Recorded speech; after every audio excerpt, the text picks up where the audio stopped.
आप सुहेल वड़ाई साहब, आपके ख्याल में आज फैसला कुन शिकस्त हुई है उन लोगों को जो कि इलेक्शन का इल्तवा चाहते हैं?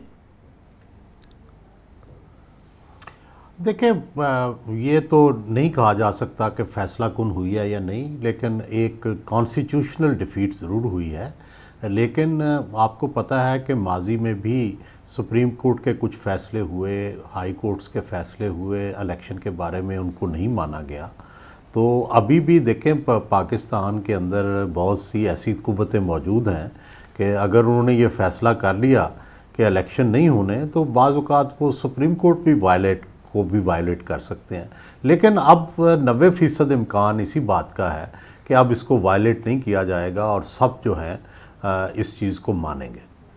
नाइक साहब, इस वक्त जो माहौल है, अगर अब मैं आपसे पूछूं कि विदाउट आपकी जो पॉलिटिकल एफिलिएशन है उसके अलग रख के आपका तजुर्बा, आपकी नज़र, आपका जो इस वक्त एक्सपीरियंस है, वो फ्री एंड फेयर इलेक्शन के लिए, जो जैसे कि फ्री एंड फेयर इलेक्शन के लिए माहौल होना चाहिए, जो निज़ाम होना चाहिए, उस पर ये पूरा उतरता है आज का ज़माना? देखें जी, फ्री और फेयर इलेक्शन कराना माहौल के साथ साथ इंसानों पर भी डिपेंड करता है, अवाम पे डिपेंड करता है, पॉलिटिकल विल पे डिपेंड करता है। अब ये जो DROs हैं, जो ROs हैं, इनका ये फर्ज बनता है कि कोई पोल रिगिंग ना हो। अब इनका फर्ज बनता है कि प्री पोल रिगिंग भी कोई ना हो, और इलेक्शन के जो रिजल्ट्स हैं जो कंसोलिडेट किए जाएं according to the election act 2017, क्योंकि उसने जो 2017 जो एक्ट है उसने बहुत चेंजेस कर दी हैं कि रिजल्ट्स कैसे कंसोलिडेट होगा। और अब जो वक्त जो है बड़ा फर्क है, इस वक्त मीडिया बहुत ज्यादा एक्टिव है, लोगों को जो शऊर है जो 5 साल पहले था नहीं था, जो आज है, सोशल मीडिया बड़ा एक्टिव है। और मैं समझता हूँ जिसने भी कोशिश की कि इस इलेक्शन को नॉन ट्रांसपेरेंट बनाने के लिए या प्री पोल या पोल रिगिंग कराने के लिए, वो मुल्क का दुश्मन होगा, इस मुल्क की जमहूरियत का दुश्मन होगा, मुल्क की इकोनॉमिक स्टेबिलिटी का दुश्मन होगा और मुल्क की पॉलिटिकल स्टेबिलिटी का दुश्मन होगा।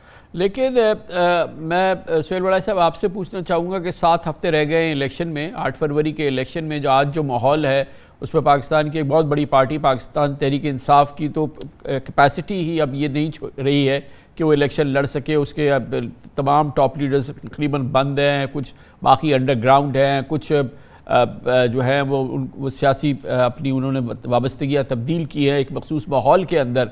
तो क्या वाकई ये वो पूरा माहौल है, ये पूरा निज़ाम है, ये पूरा वक्त है जिसको हम कहेंगे कि इलेक्शन 2024 जो है वो साफ शफाफ हुए, लेवल प्लेइंग फील्ड थी?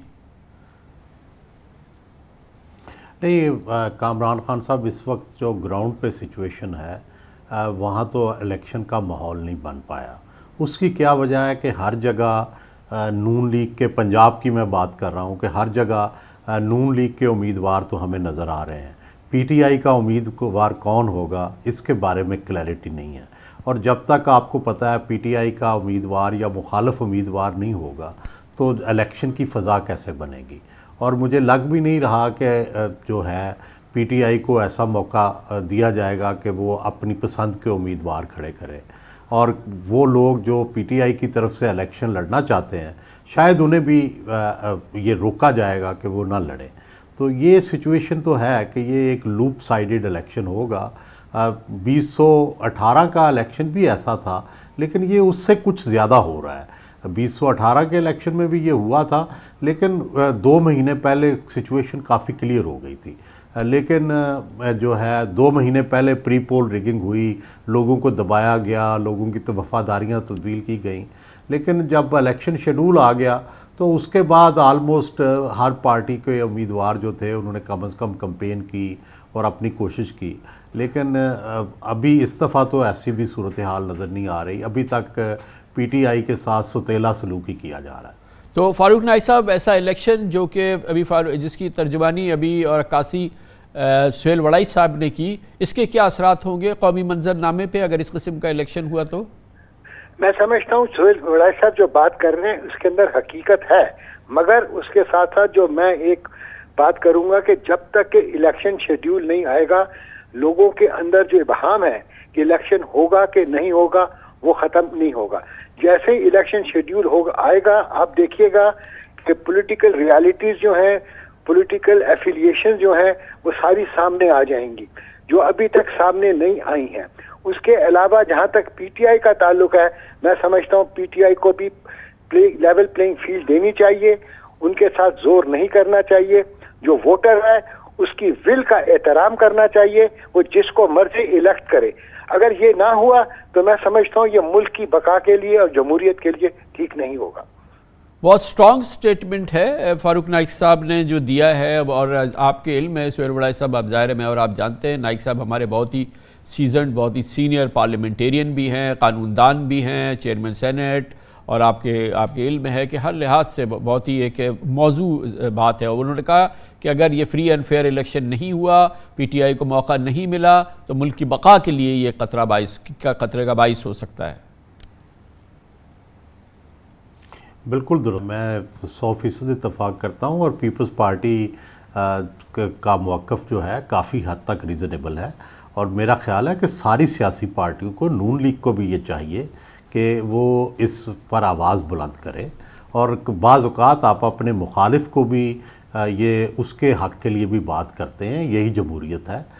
जिस दिन पाकिस्तान में ये हो गया कि आप अपने मुखालिफ के हकूक़ के लिए भी आवाज़ बुलंद करेंगे, उसी दिन सही जमहूरियत आएगी।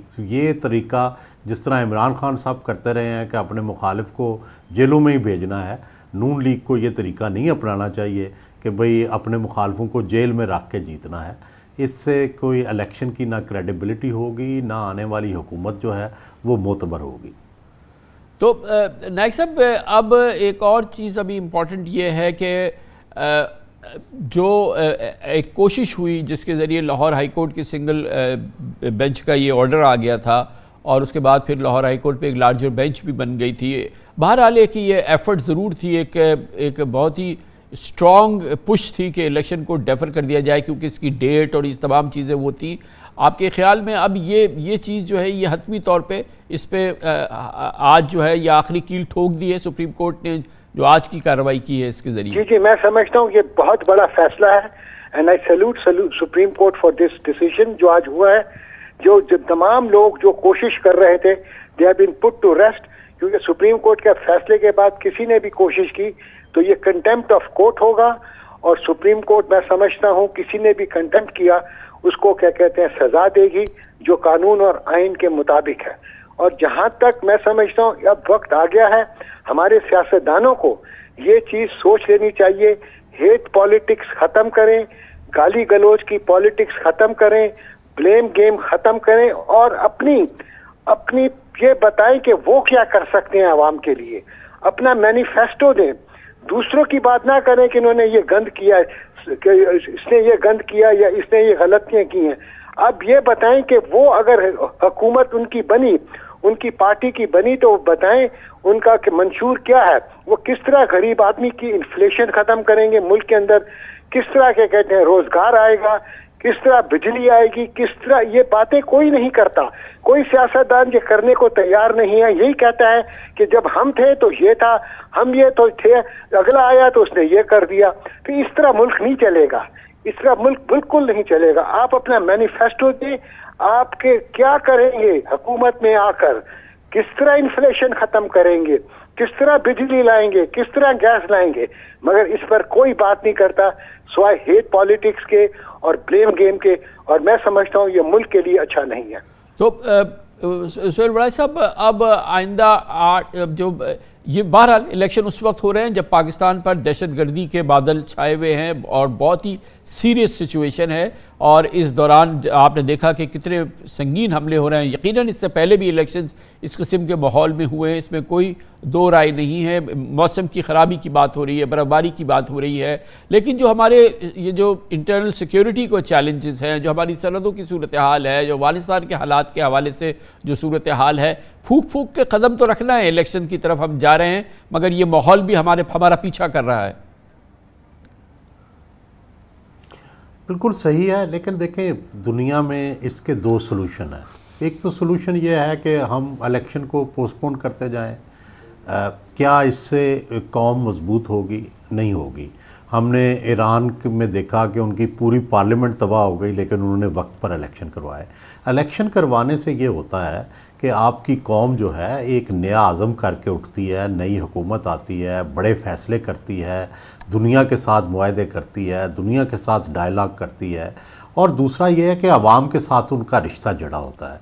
अब जो भी हुकूमत है, ज़ाहिर है ये आवाम की मुंतखब करदा तो नहीं है, ये नॉमिनेटेड है, और जब आवाम की जो भी मुंतखब हुकूमत आएगी, मुंतखब नुमाइंदे आएंगे, वो बेहतर पोजीशन में होंगे फ़ैसले करने के, चाहे वो इकानमी हो, चाहे दहशत गर्दी हो, चाहे मुल्क के बारे में कोई फ़ैसले करने हो।